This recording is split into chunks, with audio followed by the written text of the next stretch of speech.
Although our opponents make persuasive claims and give potential ideas of why therapeutic cloning should be legalized, it's just not ready. The technology of therapeutic cloning is too young to be legalized. I believe there are many alternatives to use to save lives instead of using therapeutic cloning. One major alternative is that I believe that instead of giving the person the option of being an organ donor, make it a requirement. Make it mandatory for Americans to become an organ donor upon receiving their driver's license. It's very sad and unfortunate, but people die every day. It's simply a part of life, and if Americans would be required to be organ donors, there would be such a larger supply for possible organs for the patients waiting on the wait list. By forcing Americans to become organ donors, the number of lives waiting on the wait list for organs would decrease and many lives would be saved. According to DonateLifeMobile.org, one person could save up to as many as 50 lives just by being an organ donor. Therapeutic cloning is just too risky and really not needed.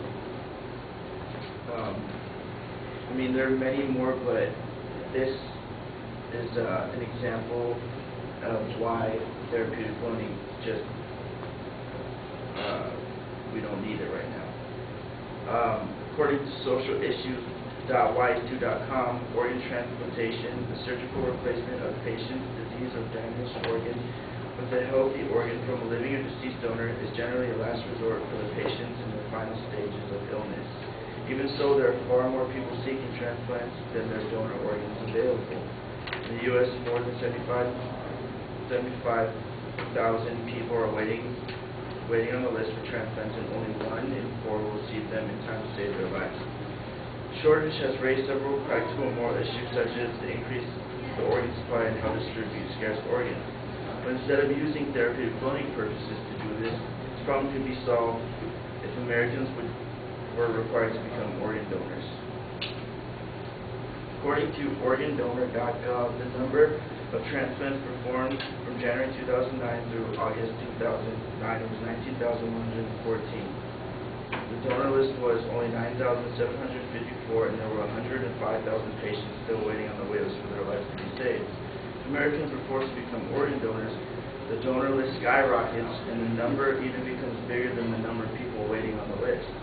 As human beings, when we die, our organs aren't of any use to us anymore. So why not give them to someone who really needs them that can help save their life? I believe that it would be more important and less expensive to pass a mandatory organ donor law than try to make therapeutic cloning legal. It's only natural as human beings to be heroes. If organ donation was made mandatory, we would all become one.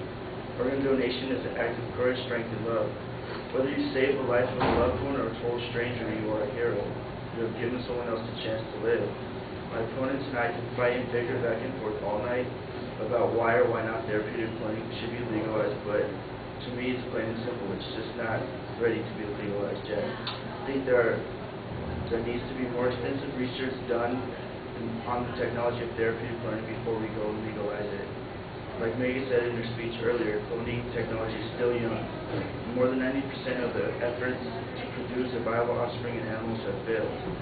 Until therapeutic cloning can produce a passing grade, I believe it shouldn't be.